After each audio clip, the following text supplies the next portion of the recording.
The night sky above Montana blazed with an unusual light show, one that had nothing to do with the aurora borealis.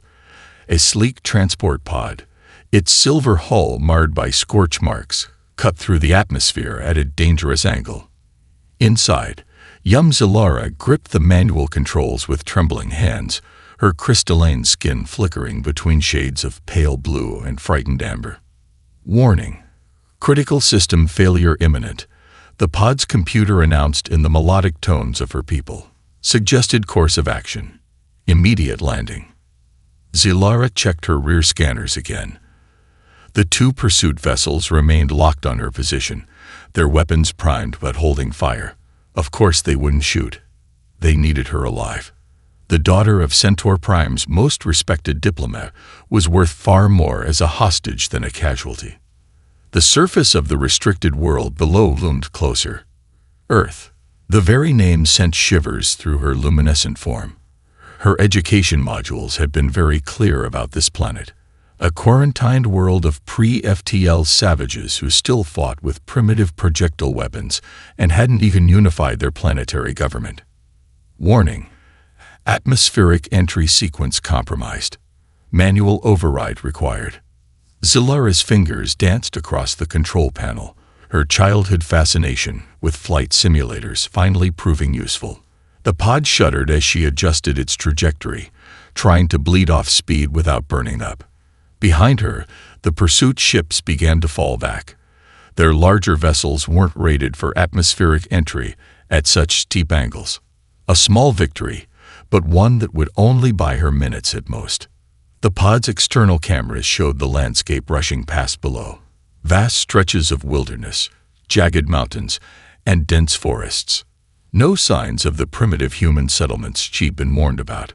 Perhaps she could find a remote location to land, send her distress signal, and wait for rescue. The official Centaurian response fleet would take at least 3 standard days to arrive, but surely she could avoid detection by the locals until then. Warning: stabilization thrusters offline. Crash landing imminent. The ground was approaching too fast now. Zilara diverted all remaining power to the emergency landing systems, her skin pulsing with rapid patterns of fear and determination. She trained for this in simulations, but the real thing was terrifyingly different. The first impact sent her straining against her safety harness. The pod bounced once, twice, carving a long trench through a meadow before coming to rest at the edge of a forest. Warning lights flooded the cabin with crimson illumination as multiple systems reported critical damage. Zilara ran a quick self-diagnostic as she unstrapped herself. The crash had left her bruised but largely intact, though her right arm's luminescence flickered uncertainly. The pod's structural integrity remained sound, but its propulsion system was completely destroyed. She was groundbound. The emergency beacon activated automatically, sending its coded distress signal into space. Help would come, eventually, but her pursuers would arrive much sooner. They'd tracked her this far. There was no reason to think they'd give up now. Through the pod's cracked view screen, Zilara got her first real look at Earth. The pre-dawn forest stretched out before her, rich with unfamiliar scents and sounds. The atmosphere readings made her nervous, breathable, but barely, with chemical compositions that would strain her respiratory system. She'd need to stay close to the pod and its environmental controls. A distant rumbling drew her attention skyward. Her pursuers had survived the atmospheric entry after all. They would be scanning for her signal, preparing to land. Soon, they would come for her, hoping to use her as leverage against her father's upcoming peace initiatives. Zilara stepped out of the pod onto alien soil, her skin dimming to match the pre-dawn shadows. The air felt thick and strange in her lungs. She was alone on a primitive world, hunted by her own kind, surrounded by supposedly savage aliens who would likely react with fear or violence if they discovered her. And yet, somehow, she knew this was only the beginning of her story. Park Ranger Sarah Chen had seen plenty of strange things during her 5 years patrolling the Montana wilderness, but nothing quite like this. The morning had started normally enough, tracking reports of unusual lights in the sky, probably meteors or satellites. Instead, she found herself staring at a silver craft nestled in a meadow, its hull still steaming from atmospheric entry. Sarah reached for her radio, then stopped.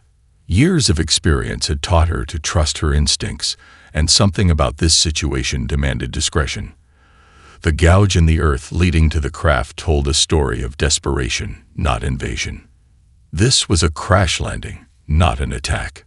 Moving cautiously through the morning mist, she approached the craft. Her trained eye noted details. The damage seemed consistent with a high-speed impact, but the vessel's design spoke of incredible technological sophistication. The metal itself appeared to flow like liquid silver, despite the obvious battle damage.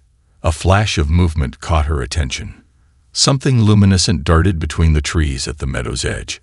Sarah's hand instinctively moved to her tranquilizer gun, standard equipment for dealing with injured wildlife. But she kept it holstered. Whatever she'd seen wasn't any animal she recognized. "Hello," she called out softly. "I'm here to help." A quiet rustling came from behind a large pine tree. Sarah moved slowly, keeping her hands visible, and her posture relaxed. As she rounded the tree, she found herself face to face with something impossible. The being before her was clearly intelligent, and clearly not human. Its crystalline skin pulsed with waves of pale blue and frightened amber, matching the colors Sarah had seen in the northern lights. The creature was humanoid but delicate, with features that seemed almost sculpted from living crystal. It pressed itself against the tree, obviously terrified. Sarah's first aid training kicked in. The alien's right arm flickered erratically, suggesting some kind of injury. Its breathing seemed labored, and its movements were unsteady. Whatever its origin, it needed help. She knelt down, making herself smaller and less threatening. Slowly, she opened her first aid kit and pulled out a thermal blanket. The morning air was chilly, and shock was shock, regardless of species. The alien watched her every move, its skin rippling with colors that Sarah guessed represented emotions. When she held out the blanket, it flinched at first, then reached out with its uninjured arm to touch the shimmering material. "It's okay," Sarah said softly, using the same soothing tone she employed with injured wildlife. "I'm not going to hurt you." The alien's colors shifted slightly, fear giving way to cautious curiosity. It allowed Sarah to wrap the blanket around its shoulders, then watched intently as she pantomimed checking for injuries. Sarah worked carefully, using gestures to communicate her intentions before each action. The alien seemed to catch on quickly, turning its injured arm for her inspection. The crystalline flesh was cracked slightly, though no blood was visible. Sarah cleaned and bandaged it as best she could, hoping human first aid techniques would help an alien physiology.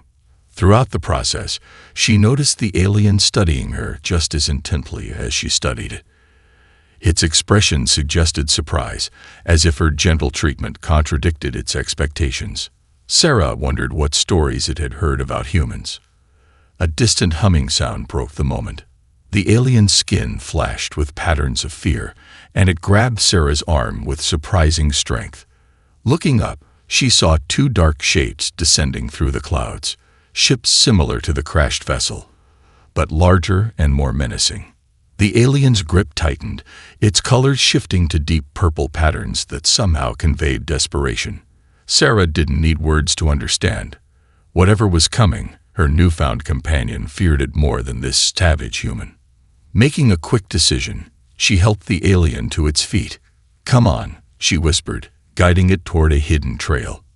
"I know somewhere safe." The morning mist swallowed them just as the larger ships began their descent. The hidden trail twisted through dense pine forest, barely visible to untrained eyes. Sarah guided her crystalline companion carefully, watching as the alien's breathing grew more labored with each step. The morning sun filtered through the canopy, catching on the being's luminescent skin in ways that would have been beautiful if not for the circumstances.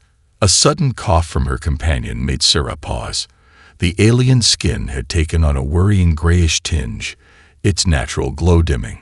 Whatever passed for atmosphere in its crashed ship, Earth's air wasn't agreeing with its system. "We need help," Sarah muttered, pulling out her phone.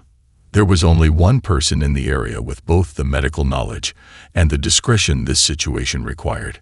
She typed a quick message. "Jack. Emergency. Bring your kit. Miller's Cave. Trust me." The response came seconds later. "On my way." 15 minutes. A low rumble echoed through the valley as the pursuing ships began their search pattern. Sarah pulled her companion deeper into the forest's shadows, using every trick she'd learned in 5 years of backcountry navigation. The alien followed her lead perfectly, seeming to understand the need for stealth. They reached Miller's Cave just as another coughing fit struck the alien. The hidden grotto, concealed behind a waterfall, had served as an emergency shelter for local search and rescue operations for years. Sarah helped her companion inside, noting how the crystalline being's skin now pulsed with patterns of distress. "Hold on," she whispered, setting up emergency lights. "Help is coming." Footsteps approached, the distinct sound of someone trying to move quietly, but knowing exactly where to step. Sarah relaxed slightly as Jack Martinez's familiar figure appeared through the waterfall's curtain. Jack took in the scene with a calm professionalism that made him the region's best search and rescue medic. His eyes widened only slightly at the sight of the alien before his training took over. "So," he said, kneeling beside them and opening his medical kit, "definitely not a standard rescue operation." The alien watched Jack with obvious uncertainty, its colors shifting between caution and hope. Sarah kept a reassuring hand on its shoulder as she quickly explained the situation. Jack's expression grew serious as he examined their companion's reactions to Earth's atmosphere. "The air composition is probably all wrong for her system. See how the skin luminescence is fading. Classic signs of respiratory distress, even if the biology is completely different." A thunderous boom from outside made them all freeze. The pursuing ships were getting closer. "We need to move," Sarah whispered, "but not until we stabilize her breathing." Jack pulled a portable oxygen generator from his kit.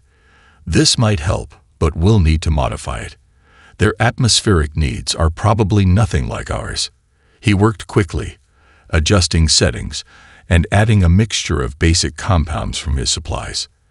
The alien watched the process with obvious interest, its colors shifting to include hints of curious blue despite its distress. When Jack offered the modified breathing apparatus, it examined the device with an almost technical appreciation before accepting it. The effect was immediate. The alien's skin brightened, its breathing eased, and patterns of relief spread across its crystalline surface. "It's temporary," Jack warned, packing up his kit, "but it should help until we figure out something better." Another explosion rocked the valley, closer this time. The alien's skin flashed with warning patterns, and it pointed urgently toward the cave's entrance. Sarah peered through the waterfall. 2 figures in sleek environmental suits were visible in the distance, carrying what were unmistakably weapons. Their systematic search pattern would bring them to the cave within minutes. "Back way," Jack whispered, already moving toward the cave's hidden rear entrance. "I know a route they'll never find." Sarah helped their alien friend to its feet, noting how it moved with renewed strength thanks to Jack's makeshift breathing device. As they slipped into the darkness of the tunnel, she caught a glimpse of wonder in the alien's expression, perhaps realizing that these primitive humans were far more resourceful than its people had believed. The old mining tunnel stretched deep into the mountain, its rough walls illuminated by Jack's emergency lights. Sarah led the way, with their crystalline companion in the middle and Jack bringing up the rear. The alien's breathing had stabilized thanks to the modified oxygen device, but its skin still flickered with occasional patterns of discomfort. A soft chime emanated from somewhere near the alien's throat, followed by a series of musical tones. The crystalline being stopped suddenly, pressing its hands to its neck. "Everything okay?"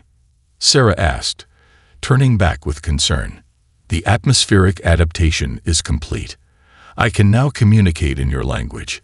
The alien replied in perfect English, though her voice carried an ethereal, chiming quality. My universal translator needed time to process your speech patterns. Sarah and Jack exchanged amazed looks.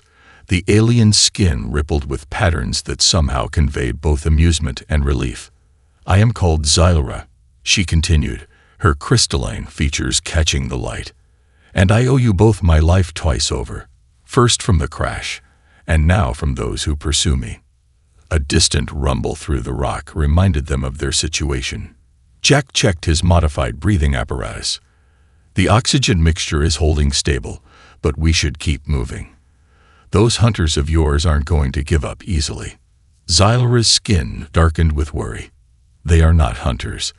They are political extremists who oppose my father's work. He leads the diplomatic efforts to expand interstellar relations, but many on my world believe other species are too primitive to deserve equal standing. Like us humans? Sarah asked, helping Zyra over a difficult section of tunnel. Yes. Zyra's skin flushed with embarrassment. We were taught that Earth was restricted because humans were dangerous savages who solved problems with violence and had barely mastered basic technology. She gestured to the breathing device. Yet you created this in minutes, using only simple tools and understanding.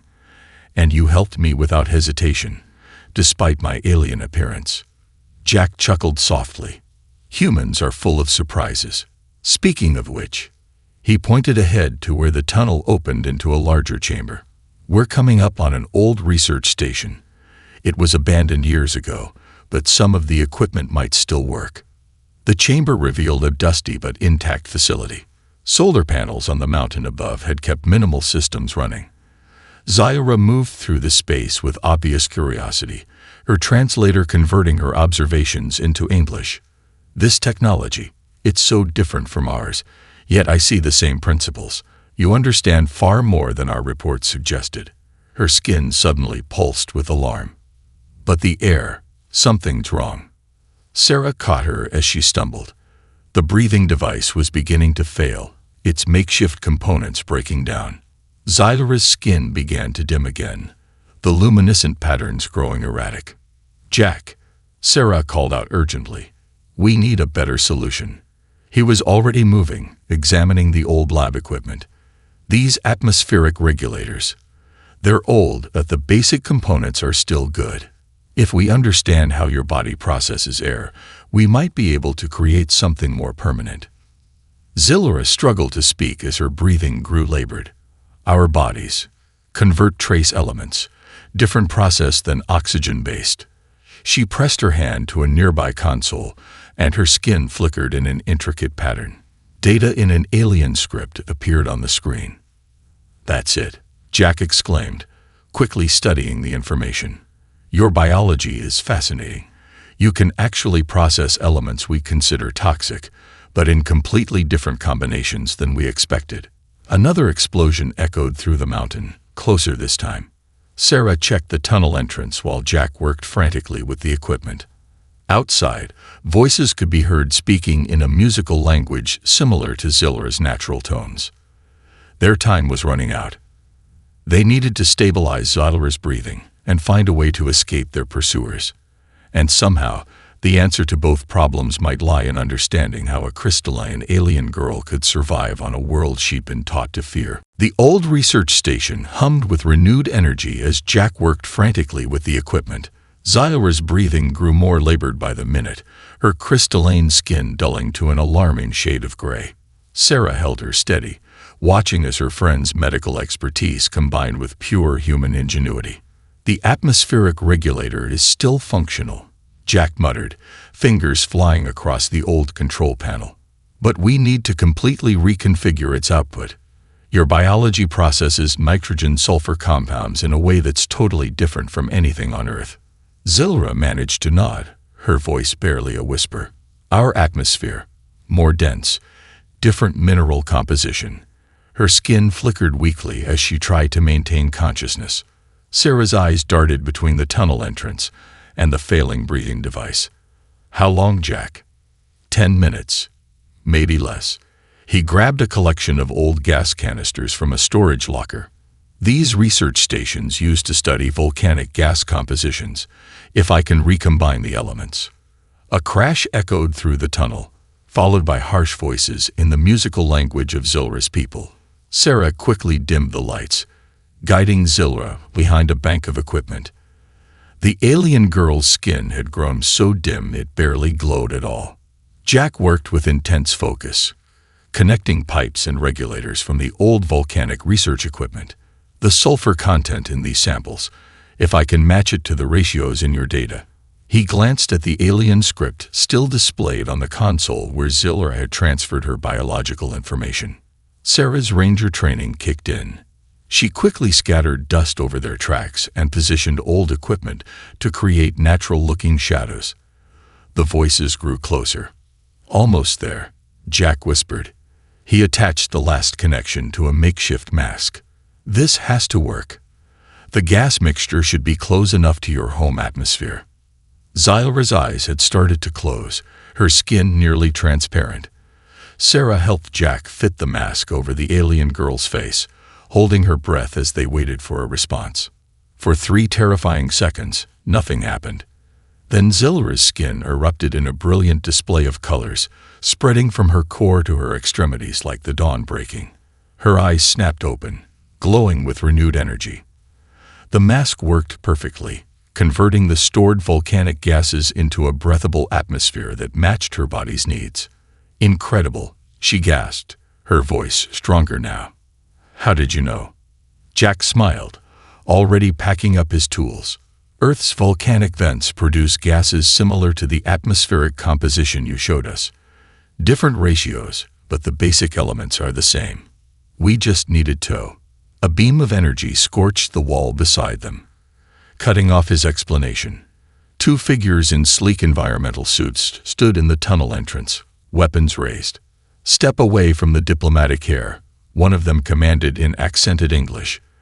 This primitive atmosphere is killing her. She must return to proper care. Zilra stood, her skin blazing with patterns of defiance. The makeshift breathing apparatus looked crude compared to her pursuers' sophisticated suits, but its effectiveness was undeniable. These primitives just saved my life using materials you would consider worthless. They understood my needs and found a solution using nothing but simple tools and brilliant minds. The pursuers hesitated, their weapons wavering as they noticed her restored vitality. Sarah used that moment of confusion to reach slowly for the station's old control panel. And one more thing, Zilra continued, her skin flashing a warning pattern that her human friends somehow understood perfectly. They taught me that true intelligence means using everything at your disposal, including your environment. Sarah's hand found the switch she needed. In one smooth motion, she activated the research station's emergency ventilation system. Years of accumulated volcanic gases flooded the chamber, creating a dense fog that even the pursuers' advanced sensors couldn't penetrate. The chase wasn't over, but round 1 definitely went to human ingenuity. The volcanic mist bought them precious minutes to escape through the research station's emergency exit. Sarah led the way, her knowledge of the mountain's hidden paths proving invaluable. Behind them, angry shouts and the hum of advanced scanning equipment echoed through the tunnels. Their environmental suits will filter out the gas soon, Zilra warned, her crystalline skin pulsing with nervous energy. The makeshift breathing apparatus continued to work perfectly, allowing her to keep pace with her human protectors. Jack checked his phone's topographical display. Sarah, what about the thermal springs? The mineral content in that area might confuse their scanners. Perfect thinking. Sarah adjusted their course, leading them down a narrow path that descended deeper into the mountain's natural cave system. The underground hot springs create all sorts of interesting temperature patterns, used to drive our geology equipment crazy. The pursuit team's voices grew more frustrated as they tried to track their quarry. Their advanced technology, designed for the sterile environments of space stations and modern cities, struggled to make sense of Earth's organic chaos. Stay close, Sarah whispered as they entered a vast underground chamber.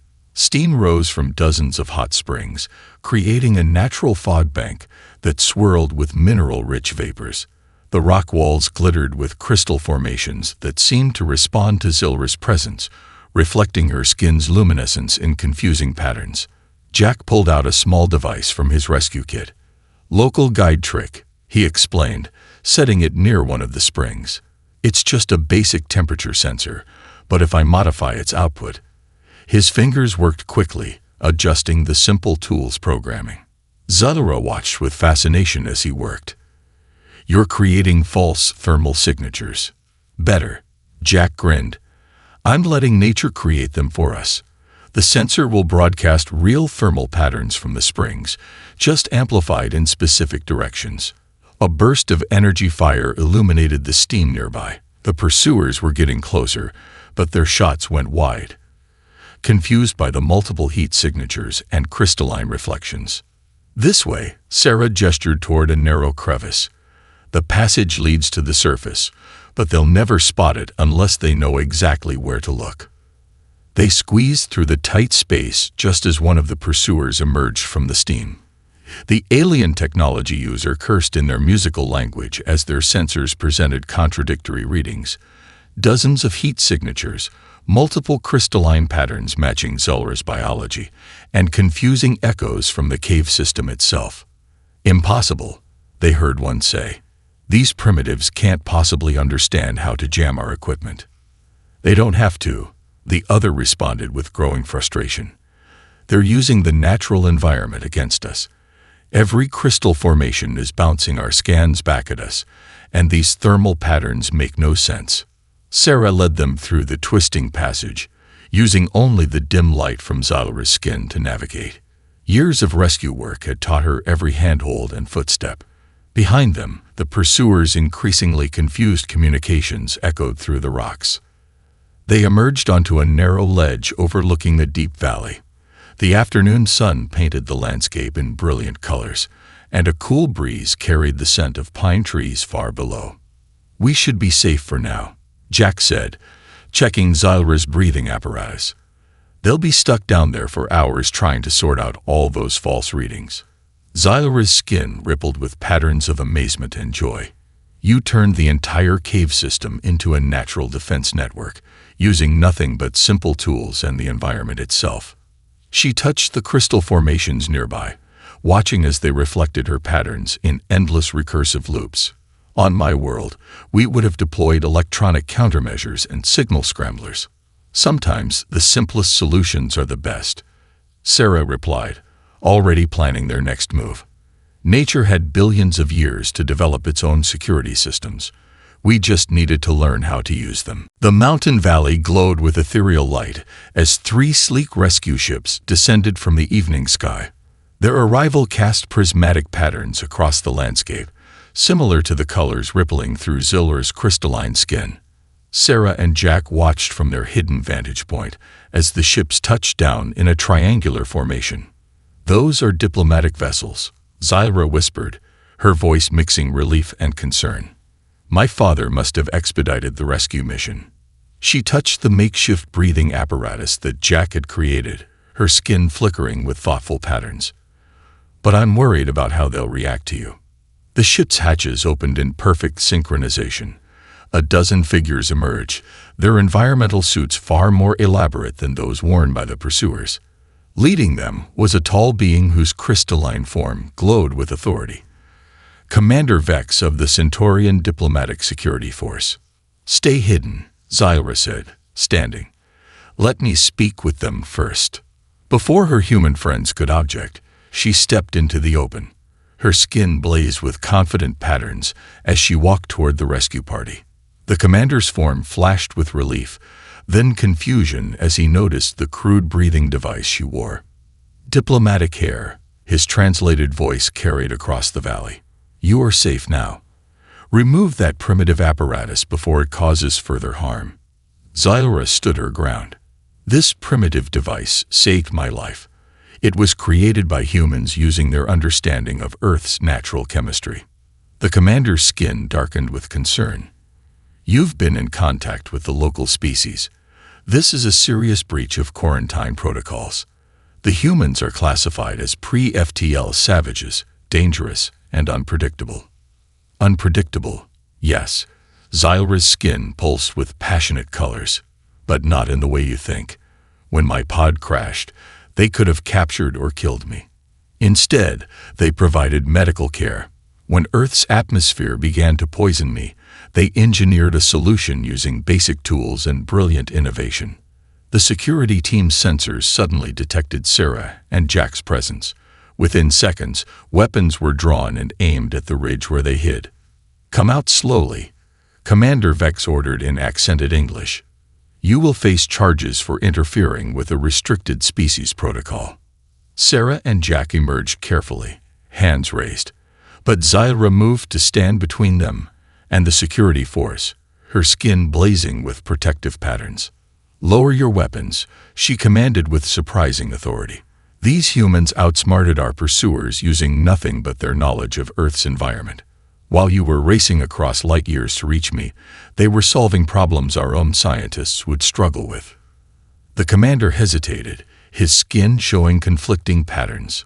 "The regulations are clear. Humans are not ready for contact. Their technology is primitive, their society fragmented. Is it primitive to understand your environment so well that you can turn it into a natural defense system?" Zyra challenged. "Is it savage to help a stranger without expecting reward?" They created this breathing apparatus from abandoned research equipment and volcanic gases. They protected me using nothing but simple tools and the planet's own geometry. She reached up and removed the breathing device. Immediately, her skin began to dim from Earth's atmosphere. The commander moved to help her, but she held up a hand to stop him. "Look at this world through clear eyes," she continued, her voice strained but determined. "These humans don't need advanced technology to be worthy of respect. They have something far more valuable. The ability to solve complex problems with limited resources, the wisdom to work with their environment instead of against it, and the compassion to help even those who look down on them." The commander's skin rippled with thoughtful patterns as he watched Sarah step forward to return the breathing apparatus to Zyra, her movements careful and gentle. The security team's weapons lowered slightly, their own crystalline forms showing signs of uncertainty. 3 months after the mountain encounter, Sarah Chen stood at her usual overlook point, watching the sunset paint the Montana sky in familiar shades of amber and rose. The events of those incredible days seemed almost like a dream now, though the classified debriefings and endless paperwork had certainly felt real enough. The small crystal in her pocket hummed softly, a communication device left behind by their unexpected visitor. She pulled it out, watching as it caught the evening light and transformed it into a holographic display. Zyra's crystalline form appeared, her skin patterns showing excitement. "The council voted today," the alien girl announced without preamble. "Father's proposal passed. Earth's classification is being formally reviewed, with your actions serving as the primary evidence for reassessment." Jack's voice joined the conversation from his own crystal, his small hologram appearing alongside Zyra's. "Let me guess, they're still struggling to understand how we modified that volcanic gas converter." Actually, Zyra's skin rippled with amusement. "They're more puzzled by how you evaded pursuit using only natural cave formations and hot springs. Our military specialists are still debating whether to classify Earth's geology as a defensive technology." Sarah laughed, remembering the confused faces of the pursuers when they'd finally emerged from the cave system. "Sometimes the best technology is no technology at all. That's what changed their minds, you know." Zyra continued, her patterns shifting to more serious tones. "Not just your ability to solve problems with limited resources, but your understanding of when not to use technology at all. Father says it shows a wisdom our people sometimes forget." The hologram flickered as new data streamed through the crystal. Technical diagrams appeared, showing medical equipment that merged Centaurian crystal technology with Earth-based geological processes. "The research team studying your breathing apparatus made some fascinating discoveries," Zyra explained. "They're calling it low-technology innovation, using natural processes instead of artificial ones. It's opening up whole new approaches to atmospheric adaptation." Speaking of adaptation, Jack's hologram interjected. How are the changes to the quarantine protocols coming along? Xylara's skin displayed patterns of satisfaction. Slowly but surely. We're establishing a new classification for species that are pre-FTL but demonstrate exceptional problem-solving capabilities and ethical advancement. Earth is the first planet in this category. Sarah watched as a shooting star traced its way across the darkening sky, probably one of the regular patrols that now quietly monitored Earth's space for any more unexpected visitors. The official story about the lights in the sky had been weather balloon testing, a cover story that made her smile every time she heard it. The political extremists who chased you, she asked, what happened to them? Arrested and discredited, Xylara replied, her patterns showing just as satisfied. Their own actions proved their philosophy wrong. All their advanced technology couldn't overcome two humans using simple tools and environmental knowledge. The crystal hummed with an incoming priority signal. Xylara's patterns shifted to indicate she needed to leave. Council meeting about the new Earth protocols. But before I go, check your supply storage at the ranger station tomorrow. You might find some interesting new equipment for your search and rescue operations. Nothing too advanced, of course, but perhaps some tools that work well with Earth's natural properties. As the hologram faded, Sarah and Jack's crystals chimed once more with a final message.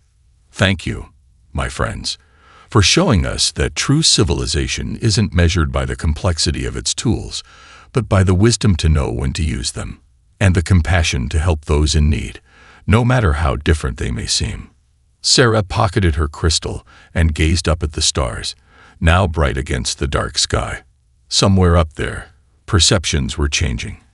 Not because of grand technological achievements or displays of force, but because two humans had simply done what came naturally, helping someone in trouble, using whatever tools they had at hand. Sometimes, she reflected, the most powerful technology of all was simply understanding when not to use it at all.